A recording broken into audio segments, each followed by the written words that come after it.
तो good morning, welcome all of you, welcome to the target BCEC 2026 classes. मैं राजेंद्र आपका स्वागत करता हूं। अभी पिछले दिनों हमने एटॉमिक स्ट्रक्चर चैप्टर को खत्म किया है और हमने बहुत अच्छे से उन चैप्टर के सारे कॉन्सेप्ट को समझा है। आज एक नए चैप्टर के साथ मैं आपके साथ जुड़ा हुआ हूं और इस चैप्टर का नाम है मोल कॉन्सेप्ट। आज हम लोग मोल कॉन्सेप्ट के बारे में जानने वाले हैं कि क्या होता है मोल कॉन्सेप्ट। होता क्या है कि मोल कॉन्सेप्ट पढ़ते तो बहुत है पर हमसे क्वेश्चंस नहीं बनते हैं। हम इसको इस अप्रोच के साथ पढ़ाने वाले हैं कि हम क्वेश्चंस अप्रोच को ज्यादा रखने वाले हैं और थ्योरी अप्रोच को थोड़ा कम रखने वाले हैं, है ना। तो मोल कॉन्सेप्ट में हम क्या करना पढ़ रहे हैं, मोल कॉन्सेप्ट में हम पढ़ने वाले हैं कि आखिर मोल होता क्या है, व्हाट इज दिस मोल। लेकिन उससे पहले एक कोट हमारे सामने है, एक प्यारा सा कोट है, जरा हम इसको पढ़ लेते हैं। इससे एक लाइफ के लेसन को हम लोग लेने की कोशिश करते हैं, है ना। चलिए तो आगे बढ़ते हैं। सो हमारे पास एक कोट हमारे सामने लिखा है, that is life is not a mystery to solve, life is not a mystery to solve but an experience to live and learn. कह रहा है क्या कि लाइफ जो है वो कोई मिस्ट्री नहीं है जिसे हम सॉल्व करना पड़े हमें, है ना। लाइफ एक एक्सपीरियंस है जिसे हमें जीना है और जिससे हमें सीखना है। ये कोई ऐसा क्वेश्चन नहीं हमारे सामने ईश्वर ने डाल रखा है या किसी और ने हमारे सामने डाल रखा कि भैया तुम्हें इसे सॉल्व करके हम कर दो, है ना। लाइफ एक एक्सपीरियंस है, इसमें अच्छी चीजें भी होंगी, बुरी चीजें भी होंगी, ऐसी चीजें भी होंगी जो हमें पसंद हो, ऐसी चीजें भी होती हैं जो हमें नापसंद हो। पर हमें क्या करना है, हमें इन सब चीजों से कुछ ना कुछ वैल्यूज अपने अंदर ऐड करना है और हमें आगे बढ़ते रहना। चलिए तो इसी पॉजिटिव एटीट्यूड के साथ हम आज अपने चैप्टर की शुरुआत करते हैं और हमारे चैप्टर का नाम है मोल कॉन्सेप्ट। जहां तक आपको पता है कि मोल क्या है, तो पहले मैं आपको बता दूं what is this mole.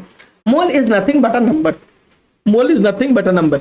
For example, जैसे यूनी का मतलब एक होता है, जैसे यूनी का मतलब 1 होता है, बाई या डुअल का मतलब 2 होता है, ट्राई का मतलब 3, क्वाड का नंबर मतलब 4, और अगर मैं बात करूं पेंटा तो पेंट का मतलब 5, हेक्स का मतलब जैसे 6 होता है और डजन यानी 12 होता है, दर्जन का मतलब 12 होता है। उसी प्रकार मोल भी एक नंबर है और इस नंबर का वैल्यू है, एक बहुत बड़ा वैल्यू है नंबर का 6.022 इंटू 10⁻23। अवोगाड्रो ने इस नंबर को दिया था, इसलिए हम इनको अवोगाड्रो के सम्मान में अवोगाड्रो नंबर भी कहते हैं। So mole is also known as what, mole is also known as Avogadro number. Avogadro number इसका सिंबल होता है Na और जब मोल को हम रिप्रेजेंट करते हैं तो मोल का सिंबल क्या है, मोल का सिंबल होता है हमारा N। So mole is what? Mole is nothing but a number which is 6.022 into 10⁻23. It is the number। और ये बहुत ह्यूज नंबर है। आप सोचो कि मैं एक नंबर बतलाऊं 1 मिलियन। सो 1 मिलियन में कितने होते हैं, 1 मिलियन इज इक्वल टू 10⁻6। अगर मैं बात करूं 1 बिलियन की तो 1 बिलियन में होते हैं कितने, 1 बिलियन में होते हैं 10⁻9। अगर मैं ट्रिलियन की बात करूं, if I will talk about a trillion, तो 1 ट्रिलियन में हमारे पास होते हैं 10⁻12। और हम जब 1 मोल की बात करते हैं so we are talking about 10⁻23। So such a huge and large number it is. तो अब हम इससे आगे बात करते हैं। तो चलिए हम जानते हैं मोल को। तो मोल को हमने जब समझ लिया तो अब एक और शब्द है और इस शब्द का नाम है कॉन्सेप्ट, है ना। तो ये 2 टर्म से बना है चैप्टर हमारा, this is known as mole concept. तो मोल का मतलब हमने समझ लिया, आप कॉन्सेप्ट का मतलब हम समझ लेते। कॉन्सेप्ट का मतलब क्या है? कॉन्सेप्ट का मतलब होता है कोई भी चीज के बेटर अंडरस्टैंडिंग के पीछे जो कारण है, जो रीजन है, उसी को हम कॉन्सेप्ट कहते हैं। जो कॉन्सेप्ट का मतलब होता है सिद्धांत, ठीक है, कि क्या चीज है वो मोल जो है वो क्या कहना क्या चाहता है हमसे। तो हम मोल के बारे में पूरा ही आज पढ़ने वाले हैं कि मोल कॉन्सेप्ट क्या होता है, इससे रिलेटेड फॉर्मूलेज क्या होते हैं। तो चलिए आगे बात करते हैं।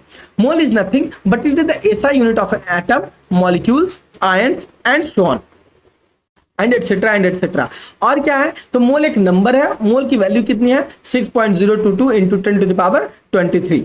चलिए आगे बात करते हैं। अब देखो एक चीज जानो कि हमने आपको 1 MU के बारे में बतलाया था। 1 MU इक्वल टू कितना होता है, 1.67 इंटू 10⁻24 ग्राम और 1.67 इंटू 10⁻27 kg। अब ये 1 MU वैल्यू आती कहां से है, from where does it 1 MU values come. तो ये 1 MU वैल्यू अब हमारे पास आती है, वो जो स्टैंडर्डाइज फॉर्म है वो हमारे पास है कार्बन का एटम। कार्बन का जो एटम होता है उसे अपन स्टैंडर्ड मानते हैं। कार्बन का एटॉमिक वेट 6 होता है। So what is the atomic weight of the carbon? Carbon का जो एटॉमिक वेट है वो 6 है और कार्बन का जो मास नंबर होता है that is 12 which consist of proton and neutron. तो C12 आइसोटोप के अगर अपन C12 आइसोटोप को अपना क्या मानते हैं, अपन आइडियल मानते हैं और उसके 1/12 वेट की बात करते हैं। 1/12 वेट की जब हम बात करते हैं तो एक बात बताओ, C12 में कितने न्यूक्लियॉन्स हैं, तो 6 प्रोटॉन्स होते हैं, 6 न्यूट्रॉन्स होते हैं, 12 न्यूक्लियॉन्स होते हैं। 12 न्यूक्लियॉन्स का वेट कितना होगा, तो 12 न्यूक्लियॉन्स की वेट की मैं बात करूं तो 12 MU के करीब होगा। कितना होगा, 12 MU के करीब होगा। तो अगर आप 12 AMU को, अगर आप 12 को 12 से ही डिवाइड कर दो तो क्या वो 1 आएगा, क्या वो 1 आएगा? तो अपन बात करते हैं 1/12 पार्ट ऑफ द C12 का जो आइसोटोप है हमारा, उसकी वैल्यू को अपन कहते हैं कि वो 1 mu है, उसको अपन स्टैंडर्डाइज मानते हैं। और वो कितना होता है? वो होता है 1.67 इंटू 10⁻⁻24 ग्राम और 1.67 इंटू 10⁻⁻27 kg। यहां तक बात समझ में आ गई? यहां तक कोई दिक्कत वाली बात है क्या? नहीं होनी चाहिए। चलो आगे बढ़ते हैं। अब अपन बात करते हैं 1 मोल के बारे में। सो व्हाट इज 1 मोल और 1 मोल रिप्रेजेंट क्या करता है? सो 1 मोल हमारे पास 3 चीजों को रिप्रेजेंट करता है। पहली चीज जो मैंने कहा कि 1 मोल एक संख्या को रिप्रेजेंट करता है, और वो संख्या क्या हो सकती है? वो एटम, मॉलिक्यूल या कोई भी चीज हो सकती है। ठीक है, जैसे एक जगह पे अगर 6.62 इंटू 10⁻20 6.022 6.022 इंटू 10⁻6.022 इंटू 10⁻022 इंटू 10⁻23 अगर लोग खड़े हो जाएं तो भी हम उनको 1 मोल कहेंगे। इतने आप कुछ भी, ये मान लो इतने कंकड़ को इकट्ठा कर ले, 6.022 इंटू 10⁻23 कोई कंकड़ इकट्ठा कर ले तो उसे 1 मोल कंकड़ कहेंगे। इतने अगर हमारे आसमान में तारे हम गिन ले तो उसे 1 मोल ऑफ स्टार्स हम कहेंगे। उसी तरीके से ये बस एक नंबर रिप्रेजेंट करता है, and the number is 6.022 into 10⁻23। चलिए आगे बात करते हैं। दूसरी चीज ये क्या रिप्रेजेंट करता है? तो दूसरी चीज ये रिप्रेजेंट करता है ग्राम मॉलिक्यूलर वेट और ग्राम एटॉमिक वेट को। तो दूसरी चीज ये क्या रिप्रेजेंट करता है? ये ग्राम मॉलिक्यूलर वेट को रिप्रेजेंट करता है और ग्राम एटॉमिक वेट को रिप्रेजेंट करता है। भैया ये ग्राम एटॉमिक वेट क्या है, ये ग्राम मॉलिक्यूलर वेट क्या है, जरा आप ये मुझे समझा दो तो मजा आ जाए। तो चलो ग्राम एटॉमिक वेट और ग्राम मॉलिक्यूलर वेट को अपन समझते हैं। So what is gram atomic wait? What is gram atomic wait? Gram atomic wait is nothing but it is atomic weight. अब याद रखना, यहां पे इस चैप्टर में अपन वेट और मास के टर्म को इंटरचेंजेबली यूज करेंगे। अपन एटॉमिक वेट बोल सकते हैं, एटॉमिक मास बोल सकते हैं, मॉलिक्यूलर वेट बोलेंगे या मॉलिक्यूलर मास बोलेंगे, दोनों सेम चीज है। सो ग्राम एटॉमिक वेट क्या है? Atomic weight represented in grams. Atomic weight represented in grams is known as gram atomic weight, है ना। चलो एक एग्जांपल के साथ समझते हैं। तो अपन एग्जांपल लेते हैं हाइड्रोजन का। किसका एग्जांपल अपन लेते हैं? हाइड्रोजन का। हाइड्रोजन जिसका एटॉमिक मास कितना है? 1 mu। अगर आप इस 1 mu को ग्राम में रिप्रेजेंट कर दो तो क्या वो उसका ग्राम एटॉमिक वेट हो जाएगा? तो अभी मैंने कहा कि एटॉमिक वेट रिप्रेजेंट कर दोगे ग्राम में तो वो ग्राम एटॉमिक वेट हो जाएगा। So weight of hydrogen is represented in gram and that will equal to 1 gram hydrogen. और जैसे ही आप 1 mu को 1 ग्राम ऑफ हाइड्रोजन लिखते हो, इसका मतलब आप कहना चाहते हो कि वो 1 मोल ऑफ हाइड्रोजन है। मतलब भैया आप यह कहते हो कि mu को अगर मैं ग्राम में कन्वर्ट कर दूं तो वो 1 मोल में हो जाएगा। वो 1 मोल को बतलाने लगेगा क्या? वो 1 मोल संख्या को रिप्रेजेंट करने लगेगा। मैंने बोला बिल्कुल सही बात। जैसे ही आप mu को ग्राम में रिप्रेजेंट करोगे वैसे ही वो किसको रिप्रेजेंट करेगा? वो 1 मोल संख्या को रिप्रेजेंट करने लगेगा। आगे बात समझ में? चलो आगे बढ़ते हैं।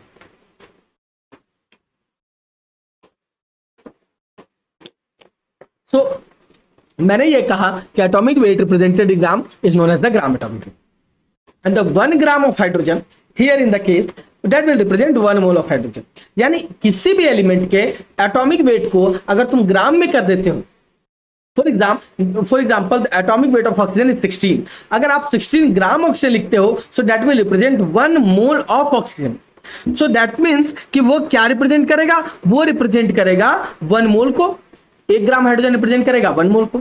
यानी 1 ग्राम ऑफ हाइड्रोजन एटम जो है, यानी 1 मोल ऑफ हाइड्रोजन एटम जो है वो कितने पार्टिकल्स को रिप्रेजेंट करेगा? तो वो रिप्रेजेंट करेगा 6.022 इंटू 10⁻23 पार्टिकल्स को। यहां पे हमारे केस में एटम है तो हम कहेंगे कि वो एटम्स को रिप्रेजेंट करेगा। अच्छा, तो क्या आप ये कहना चाह रहे हो कि अगर मैं 6.022 इंटू 10⁻23 को अगर मैं एक mu से मल्टीप्लाई कर दूं तो वो ग्राम के इक्वल हो जाएगा? क्या आप यह कहना चाह रहे हो? मैं बिल्कुल यही कहना चाह रहा हूं कि अगर आप एक नंबर को, मैं इसको प्रूफ है, ये इसका प्रूफ है, ठीक है। So this is the proof. ये प्रूफ है कि 6.022 इंटू 10⁻23 को जब आप एक mu से मल्टीप्लाई करते हो, एक mu की वैल्यू कितनी होती है? 1.67 इंटू 10⁻⁻24 ग्राम। जब आप इससे रिप्रेजेंट करते हो तो फिर जब आप इसको मल्टीप्लाई करोगे तो क्या होगा? तो 6.022 इंटू 10⁻23 को आप एक साइड लिख दो इंटू 1.67 और उसके बाद क्या करो? आप 10⁻23 एंड 10⁻⁻24 को एक साथ लिख दो। जब आप इस नंबर को आप मल्टीप्लाई करोगे तो इस नंबर को मल्टीप्लाई करने पे रेप्रॉक्स जो रफ वैल्यूज है वो कितने आएगी? वो 10 आएगी। और 10 और यहाँ पे कितना आएगा? यहाँ पे 10⁻⁻1 आएगा। सो 10/10 इज इक्वल टू व्हाट? 1 ग्राम। आई बात समझ में? तो यहाँ पे यही मैंने कहा कि अगर 1 ग्राम को तुम अगर उसके एटॉमिक वेट को 1 ग्राम जो एमयू है उसे आप ग्राम में रिप्रेजेंट करते हो तो वो किसको रिप्रेजेंट करता है? वो 1 मोल ऑफ पार्टिकल को रिप्रेजेंट करता है। यहां तक कोई दिक्कत, ऐसी कोई बात जो समझ में ना आई हो? बढ़ू आगे, चलो आगे बात करते हैं। अब हम बात करते हैं ग्राम मॉलिक्यूलर वेट पे। What is gram molecular weight? Gram molecular weight is nothing but the molecular weight represented in gram. Gram molecular weight क्या है? तो gram molecular weight is nothing but molecular weight represented in gram is known as gram molecular. For example, H2O is a molecule. For example, हमारे पास एक molecule है जिसका नाम है H2O.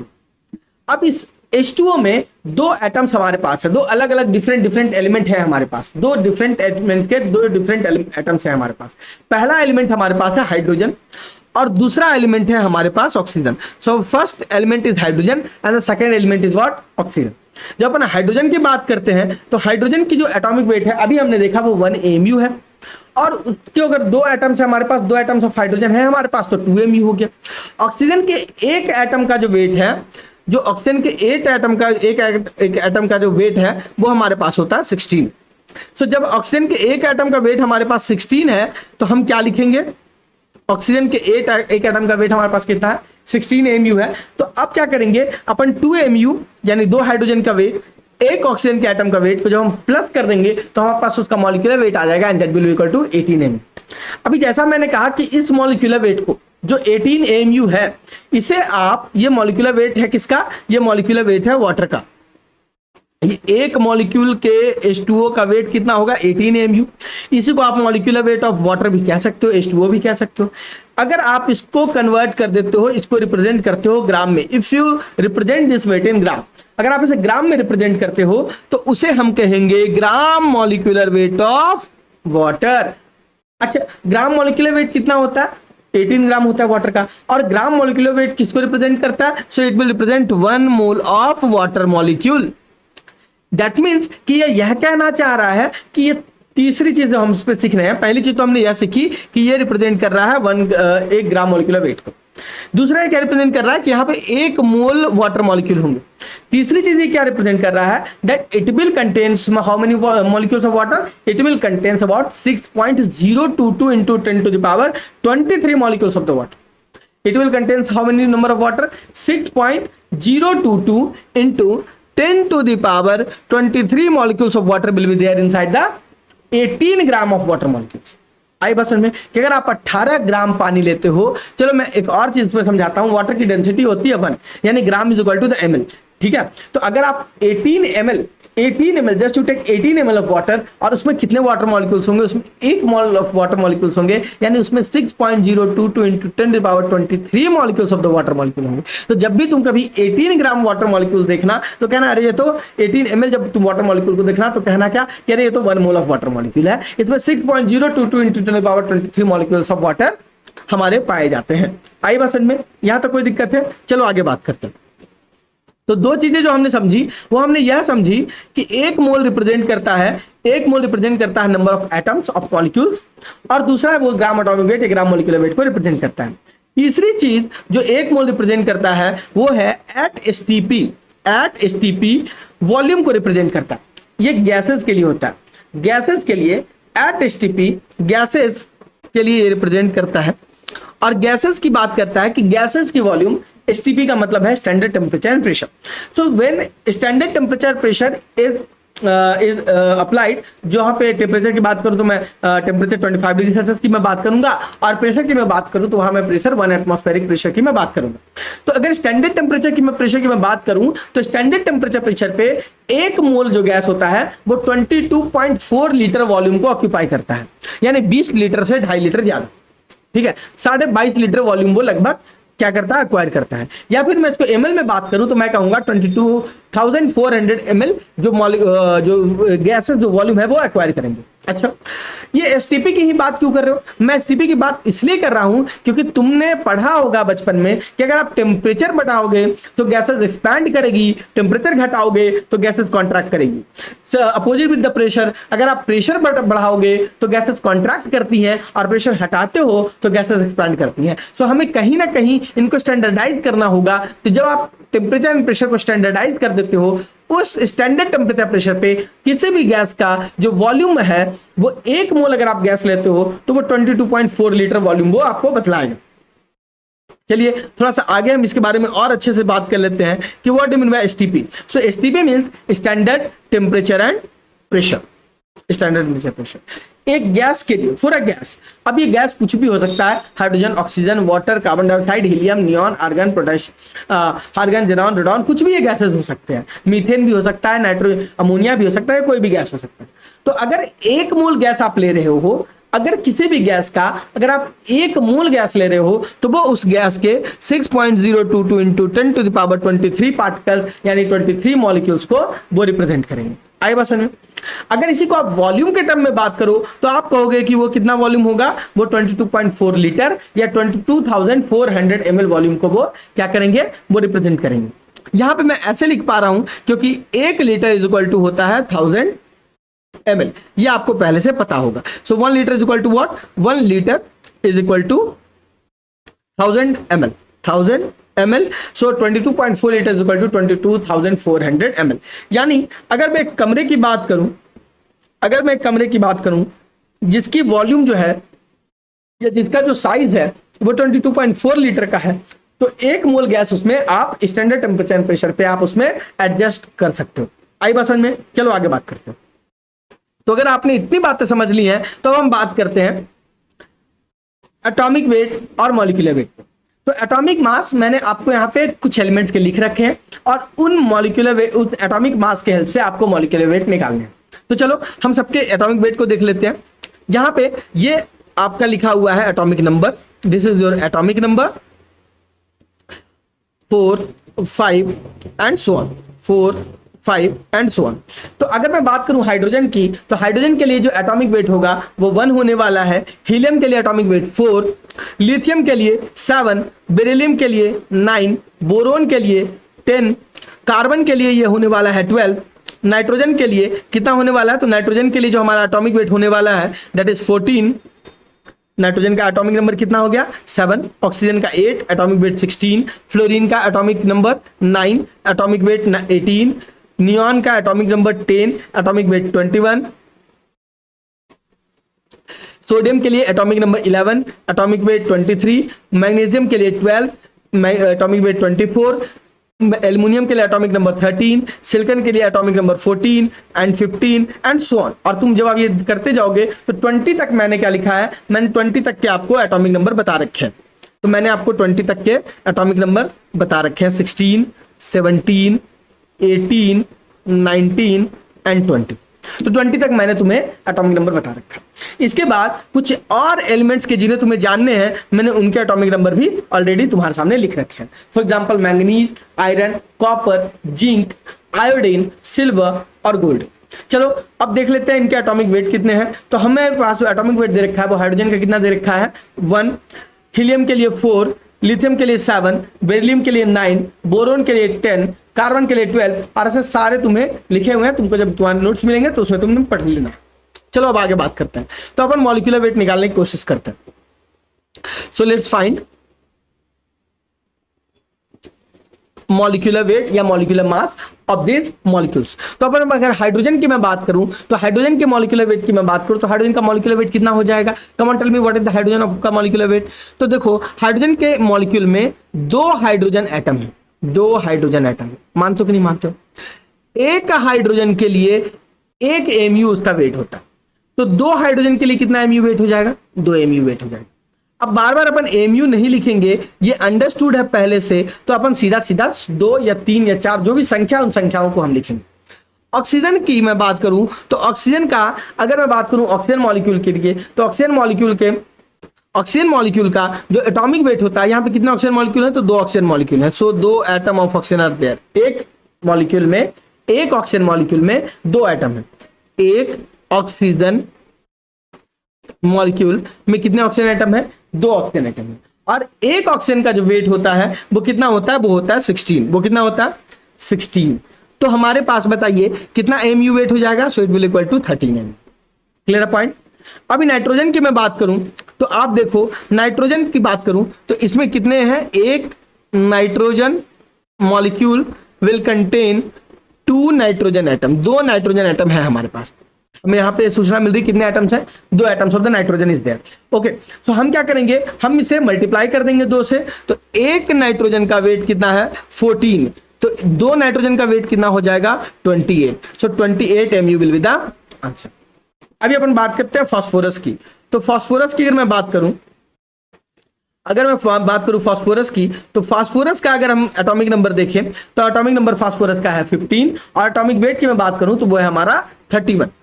तो यहां पे कितने फास्फोरस एटम है, तो आप देख सकते हो यहां पे 4 फास्फोरस एटम है, और एक फास्फोरस एटम का वेट जो है वो 31 है। सो 4 एटम का वेट कितना हो जाएगा 124 MU। 124 will be the MU will be the weight of 4 phosphorus atom. चलो कुछ और क्वेश्चंस को करके देख लेते हैं। अभी हमने वाटर का कैलकुलेट करके देखा तो कितना आया था 18 MU। चलो हम अमोनिया का कैलकुलेट करके देख लेते हैं। सो अमोनिया में क्या है 1 nitrogen plus 3 hydrogen atoms are there. 1 nitrogen atom के पास जो एटॉमिक वेट होता है वो होता है 14। 1 नाइट्रोजन एटम का एटॉमिक वेट कितना होता है 14, और 3 हाइड्रोजन का वेट कितना हो जाएगा 3 into 1। सो 14 + 3 = 17 MU will be the weight. आई बात समझ में, यहां तक कोई डाउट है? चलो इस साइड की ओर बात करते हैं। अपन कार्बन डाइऑक्साइड का निकाल के देखते हैं। तो कार्बन डाइऑक्साइड में क्या है, एक कार्बन है और 2 ऑक्सीजन एटम में। सो एक कार्बन और 2 ऑक्सीजन एटम यहां पे कार्बन डाइऑक्साइड में पाए जाते हैं। एक कार्बन का वेट है 12, 1 into 12 करेंगे। 2 ऑक्सीजन का वेट है, एक ऑक्सीजन का वेट होता है 16, तो हम यहाँ पे 2 into 16 करेंगे, और हमारे पास हमारा कितना आंसर आ जाएगा 12 + 2 into 16 यानी 12 + 32, and that is equal to 44 MU। So CO2 का वेट कितना हो जाएगा हमारे पास 44 MU। अगर मैं बात करूं HCl की, जो मैं छोड़ रहा हूं वो आपके करने हैं, आप खुद से इसको करके देखोगे तो आपको बहुत मजा आने वाला है, और जब क्वेश्चन सॉल्व करोगे तो बहुत ही आपको इजी फील होने वाला है। सो इसमें क्या है, there are 1 hydrogen atom plus 1 chlorine atom.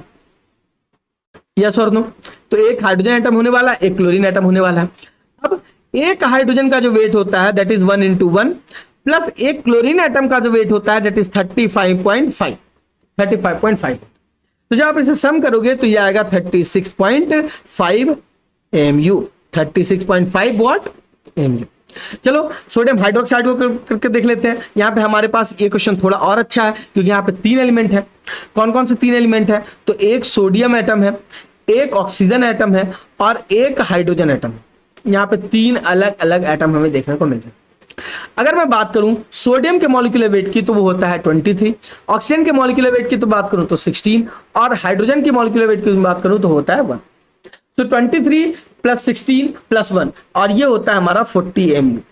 तो ये कितना हो गया हमारा 40 MU। KCl के लिए क्या करेंगे, पोटेशियम का एटॉमिक वेट प्लस क्लोरीन का एटॉमिक वेट दोनों को सम कर देंगे। चलो कैल्शियम कार्बोनेट का बना के तुम्हें दिखा देता हूं। तो कैल्शियम कार्बोनेट की जब हम बात करें तो कैल्शियम कार्बोनेट में कौन कौन से एटम है, so it contains 1 atom of calcium, 1 atom of carbon, and 3 atoms of oxygen. 3 atoms of what, oxygen. 3 atoms of oxygen. 1 atoms of calcium और 1 atom of calcium will atomic weight 40, 1 carbon will weight 12, and 3 oxygen will weight what 3 into 16। अगर आप इसे solve करोगे so it will equal to the 40 + 12 + 48, 40 + 12 + 16 3 जा 48। तो ये कितना हो जाएगा, ये आपके पास अगर आप इसे टोटल सम करोगे तो ये हो जाएगा 100 AMU। तो ये कितना हो जाएगा हमारे पास 100 AMU हो जाएगा। तो ऐसे ही आपके पास कई सारे क्वेश्चंस दिए रखे हैं, आपको इन सबको बनाना है। अगर मैं आपके सामने एक और क्वेश्चन करके दिखाता हूं, and that question is acetone. देखो हमारे पास एक मॉलिक्यूल है जिसका नाम है एसीटोन। दिस इज एसीटोन, है ना, ये ऑर्गेनिक कंपाउंड है, एसीटोन इसका नाम है। तो हम इसके एटॉमिक वेट को कैलकुलेट करके देखते हैं। अगर आप इसे ध्यान से देखो तो इस मॉलिक्यूल के अंदर तुम्हें 3 कार्बन दिख रहे होंगे। 3 carbon are there, 3 carbon are there, 3 carbon atoms are there. अच्छा चलो 3 कार्बन एटम्स हैं हमारे पास। और अगर आप इसे पढ़ोगे तो इसमें कितने हाइड्रोजन एटम है, तो 3 यहां है, 3 यहां है, तो 6 हाइड्रोजन एटम है हमारे पास। तो 6 hydrogen atom, 6 hydrogen atoms are there. और अगर आप देखोगे तो यहां पे एक ऑक्सीजन एटम भी है, तो 1 oxygen atom is also there. So 1 oxygen atom is also there. अब 3 कार्बन की अगर आप वेट की बात करो सो 3 into 12, एक कार्बन का वेट 12 होता है, तो 3 into 12। 6 हाइड्रोजन की बात करें तो एक हाइड्रोजन का वेट 1 है, तो 6 into 1।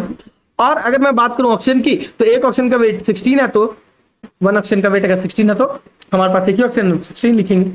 अगर इसे आप फर्दर सॉल्व करोगे so it will equal to 36, 3 2 36, 6 plus 16 1 जा 16। अगर आप इसे ऐड करोगे तो क्या हो जाएगा, 16 plus 6 is equal to 36 plus 6 is equal to 42, 42 plus 6 is equal to 48 plus 1 plus 10 is equal to 58 AMU। So यहीं तक आज हम अपने क्लास को रखते हैं। बाकी जो भी क्वेश्चंस इसमें बच गए हैं वो सब आपको खुद से करने हैं। इससे आगे हम लोग नेक्स्ट क्लास में फॉर्मूलेज पे बात करेंगे और हम लोग आगे और क्वेश्चंस को सॉल्व करने की कोशिश करेंगे। ये चैप्टर बड़ा मजेदार होने वाला है, ध्यान से पढ़ो, बहुत अच्छे से सीखो, और अगर कुछ भी डाउट होता है तो मुझसे कमेंट सेक्शन में पूछो। अगर तुम्हें कुछ क्वेरी है, तुम्हारी खुद की क्वेरी है, तो वो भी तुम मुझसे पूछ सकते हो। चलो आज यहीं पे अपने क्लास को एंड करते हैं, इसके आगे हम लोग नेक्स्ट क्लास में बात करेंगे। Thank you all of you.